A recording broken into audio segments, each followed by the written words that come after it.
The United States is a beacon of democracy in the world, and our nation was founded on free and fair elections. But if the American people don't have confidence in our elections, we don't have a sustainable democracy. And right now, unfortunately, many people do not have confidence. People across the country are mad when they look at the blatant power grab by Democrats to fundamentally change our democracy. And you know what? They should be mad. We're talking about the sacred right to vote. If we want to continue as a thriving democracy, we have to take action so Americans trust in free and fair elections. That's why I've introduced the Save Democracy Act to restore faith in our federal elections and guarantee the voters decide the outcomes of elections, not the courts. I've also introduced the Promoting Election Integrity by Proving Voter Identity Act to require voter ID. It's pretty simple. If you want to vote in person, you need to bring your current and valid ID. If you want to vote by mail, you need to provide a copy of your ID. Like I said, pretty simple and straightforward. If we want, and we do, we want 100% participation in elections, and we want zero fraud. We want it to be easy to vote and very hard to cheat. Voter ID helps us meet that goal. Of course, the Democrats will do anything to fight against these common sense reforms. Instead, the Democrats are pushing S1, otherwise known as the Corrupt Politicians Act. S1 is the most ridiculous legislation I've seen since I came to the Senate. I would need hours to go through all of it. For our purposes here today, I want to highlight just one piece of this lunacy: using taxpayer dollars to pay for political campaigns. The Democrats want to use your tax dollars to subsidize their political campaigns. Think about how anti-democratic this is, to allow public servants to use the people's money to manipulate the people themselves. Just to be crystal clear, here's what exactly is being proposed by the Democrats in this anti-democratic bill. Public officials, the government, takes money from you, then they use that money to pay for their campaign ads in order to manipulate you. This bill is nothing but a political power grab by Washington Democrats. New Hampshire Democrat Secretary of State Bill Gardner said recently that S1 was a power grab by the federal government that would trample New Hampshire's state constitution. Under the Democrats' plan, a candidate for Senate in California could spend $80 million in taxpayer dollars to run attack ads and fund their campaign. $80 million. In Georgia, a Senate candidate could get as much as $25 million in taxpayer money. Candidates in Arizona could get almost $19 million. New York candidates would get more than $44 million. That doesn't make any sense. What kind of return on investment are the American people getting when their hard-earned tax dollars are funding attack ads? Why is the federal government in the business of funding campaigns? Because my Democrat colleagues want the government to take your money and spend it trying to manipulate your vote. Only in Washington would a bunch of politicians look at the challenges of recovering from the pandemic and decide the most important thing we can do is make taxpayers fund campaign ads. This is the most radical piece of voting legislation this nation has ever seen, at a time when restoring confidence in elections has never been more important. I was sent to the U.S. Senate to fight for Floridians and Americans against corrupt politicians. Here's my promise to every American family. I'm going to fight every day to make sure the Democrats do not try to take your money to manipulate your vote. If we're serious about working together to move our country forward, restore public trust in our elections, and protect democracy, we need to reject the insanity of S1 and look to common sense reforms like voter ID. We will continue to fight the Democrats' election power grab and combat their efforts to prevent measures that protect the integrity of our elections. With that, I yield the floor. Madam President. Senator from Tennessee. Thank you, Madam President. It's been so interesting to talk with Tennesseans over the past couple of weeks, and it's interesting in the vein that they're beginning to really question some of the proposals that my Democratic colleagues are bringing forward and items that they're pushing from the left side of the aisle. I have to tell you, I honestly can't blame them. After all, when they promised COVID relief, they delivered a blue state bailout, which was something that was not popular in Tennessee.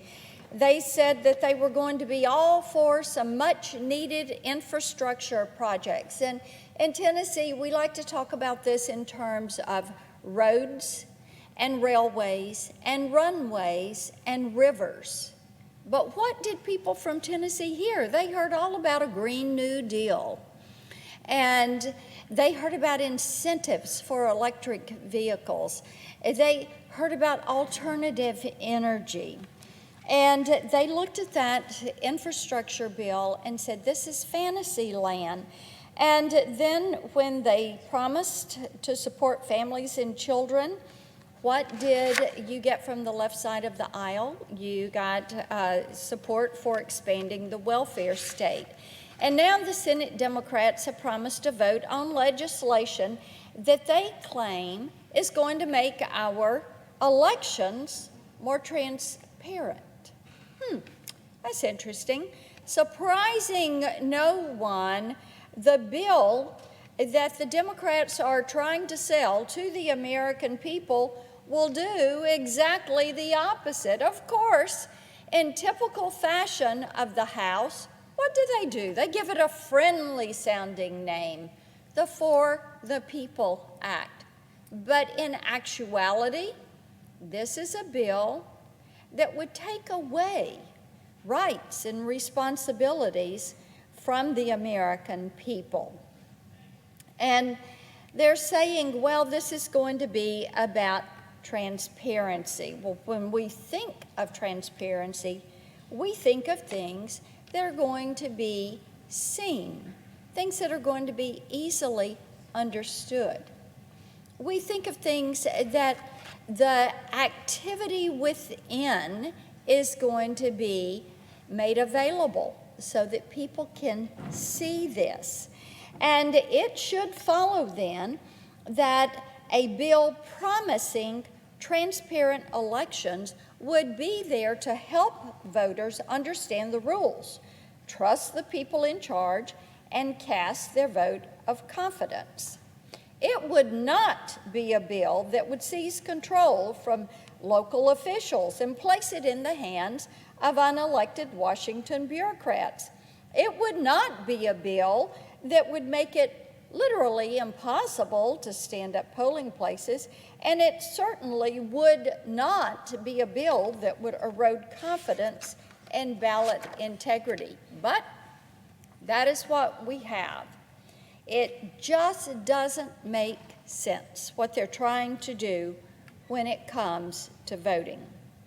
Even with all of this, my Democratic colleagues have spent most of this year trying to sell the American public on a bill that would centralize power, that would impose burdensome rules on state and local governments, that would take away constitutional responsibilities and rights, and all but ensure rampant voter fraud.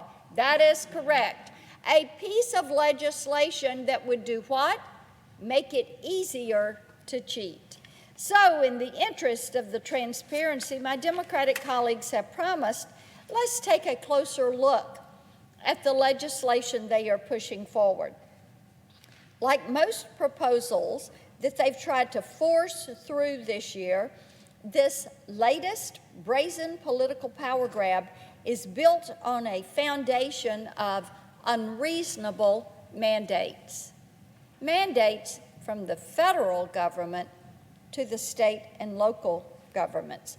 But rather than simplifying the process, these new rules would throw your local elections into chaos.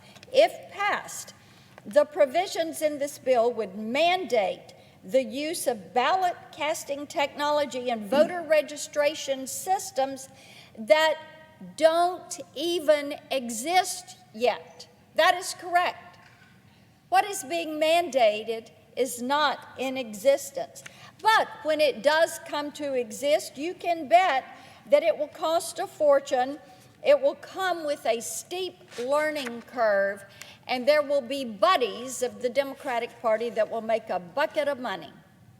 The same automatic registration procedures that failed voters in California and Illinois will fail voters in every state in this country. It would force states to stand aside for activists running ballot harvesting schemes. And indeed, ballot harvesting is a scheme. Anyone who has ever watched one of these campaigns in action knows that forcing officials to tolerate them is an invitation for these activists to engage in a little sleight of hand, if you will. In fact, this bill truly outdoes itself when it comes to encouraging fraud. Its hallmark provision would ban meaningful voter ID laws and stop state and local officials from cleaning up their voter rolls.